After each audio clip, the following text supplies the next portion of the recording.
When considering the ethics of video games as a genre, turning to AAA titles is often the first motion made. Mainstream media will cast a wider net when using a popular game. Video game journalists see them as being impactful on the medium, and the players within video games can speak about AAA titles and often assume a mutual language of sorts with other players. Mortal Kombat, Grand Theft Auto, Call of Duty, all three are games that have sown concern within communities both inside and outside of gaming circles. The ethics of those games have been and could still be discussed further, but what a tunnel-visioned approach to ethics in video games does is raise awareness of only the negative elements in the medium and wield a bias-focused lens over the medium's content. Bringing more games of diverse creative direction to the forefront means that the divide between high-profile games and AAA titles will be larger. Creating more diversity within high-profile games means we are not looking at the same usual suspects when we have a discussion regarding the ethics of video games. This idea is more or less understood within video game circles, as it is known, much like other mediums, that video games have their good, bad, and ugly sides. Mainstream media struggles more with this and usually seeks the bad in the popular. As an effort to expand the discussion further than the violent main characters in the ethical story of video games, today I will be discussing the 2012 indie adventure game Journey. The ethical story of video games applies to more than just the gameplay of the medium. It also applies to the community that is built around it. The player and their sensibility matters, as does the community and their interactions.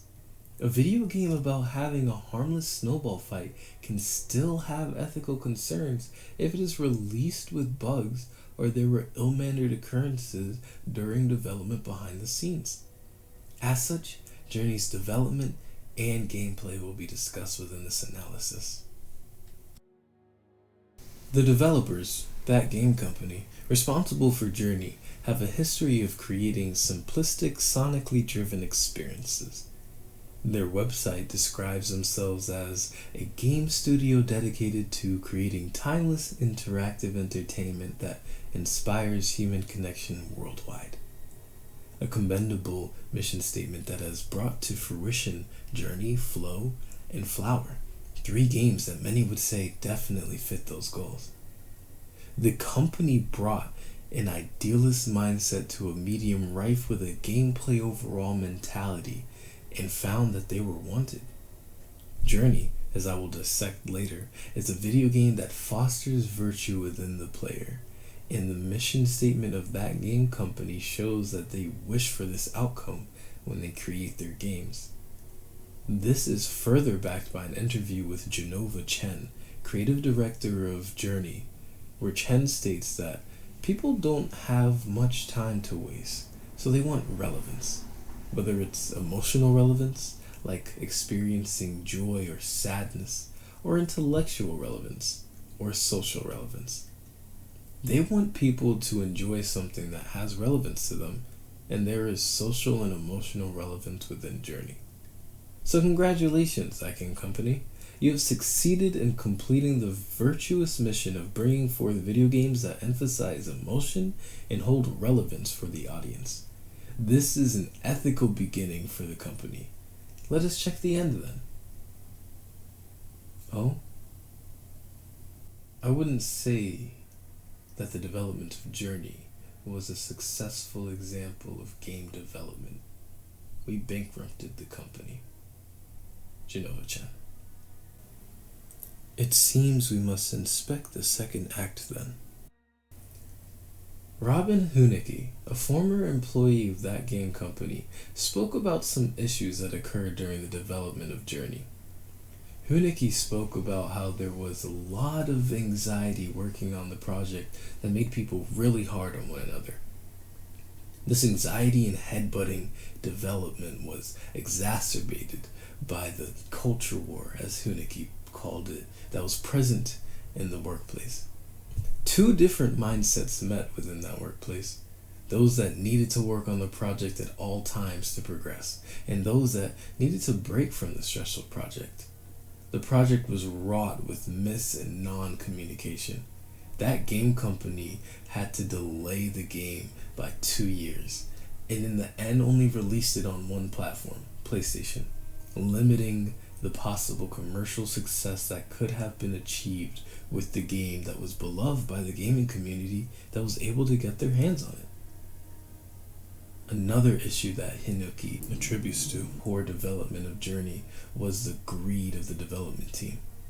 There were features and ideas that the team was unwilling to let go, which cost the team time and resources. This greediness had a presence in more than just the development of the game. It was seen within the game.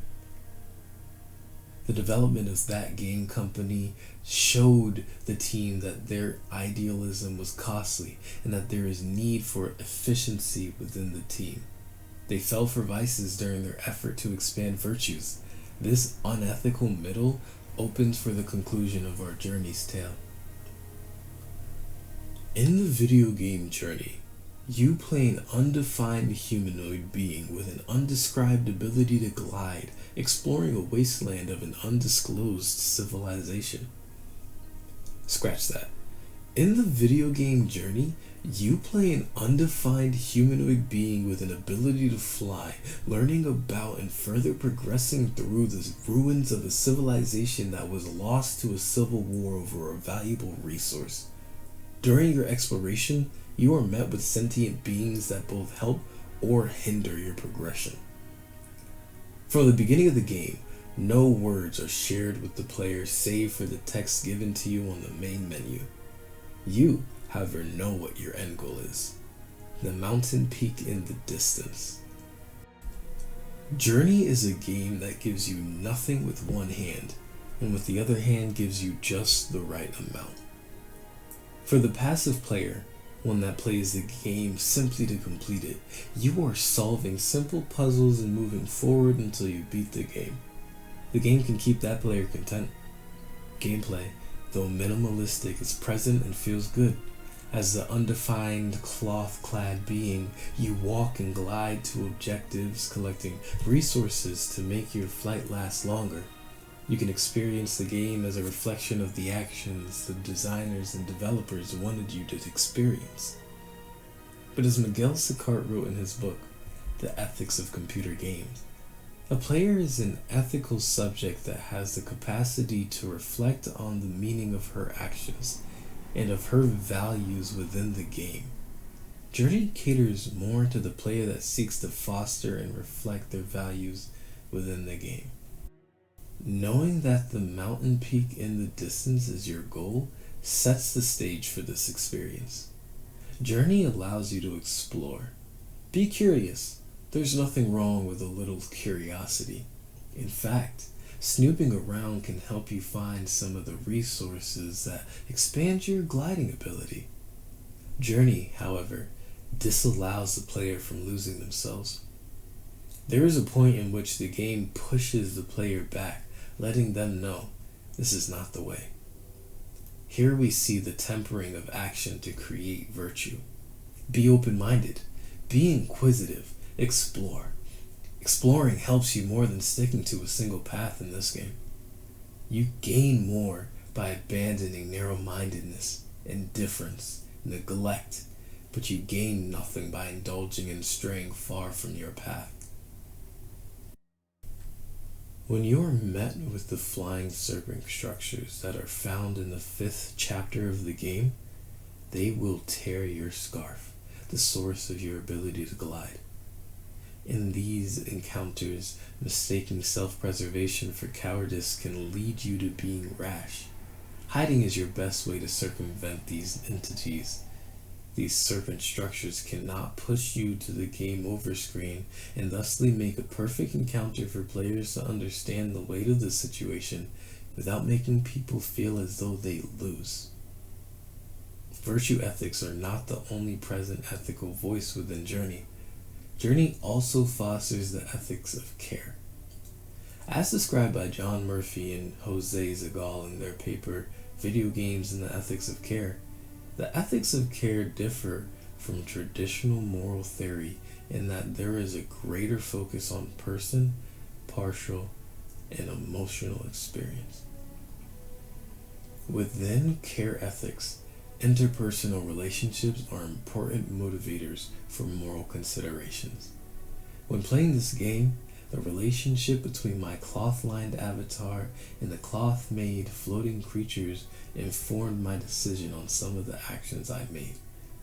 I can free and restore these flighted creatures using the call ability, which also regenerates my glide ability, and at some points, these creatures help me further down the line. In a way, you can say this is a deontological voice within the game, as a universal maxim of assisting others in pursuit of their projects is a valid maxim in this realm because you are helping rejuvenate the cloth creatures and they can help you get closer to your goal of reaching the mountain peak.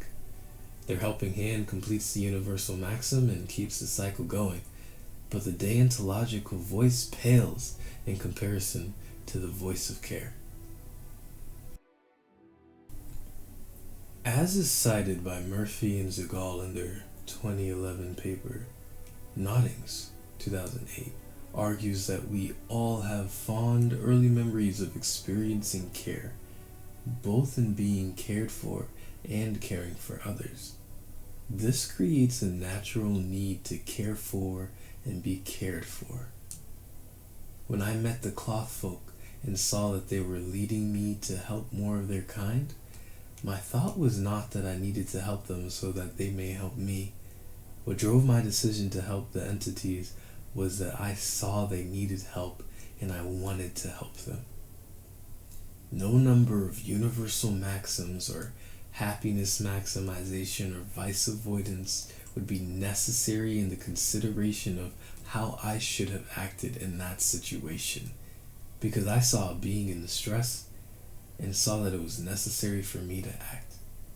This section of gameplay does not require that you find every one of the flying cloth entities, as is evidenced by my lacking the achievement saying that I did, and as such, this portion of gameplay is optional. With there being no necessity around this aspect of the game, players can be themselves with no detriment to gameplay present. My next playthrough will definitely see me find all of them. But care does not end there. Journey is a co-op game. Using the call ability that rejuvenates the cloth in the game, when with another player regenerates their limited gliding ability. At the end of the game, when gliding does not matter, staying with another player means nothing, and yet in my experience, pushing forward with another player created a sense of camaraderie. I did not know the player, and yet we stuck together and used the call ability even though it did nothing for our avatar's ability to fly. I did it to show I was right there with that player. Through the course of this analysis, I have said that players will reflect as well as foster values within this game.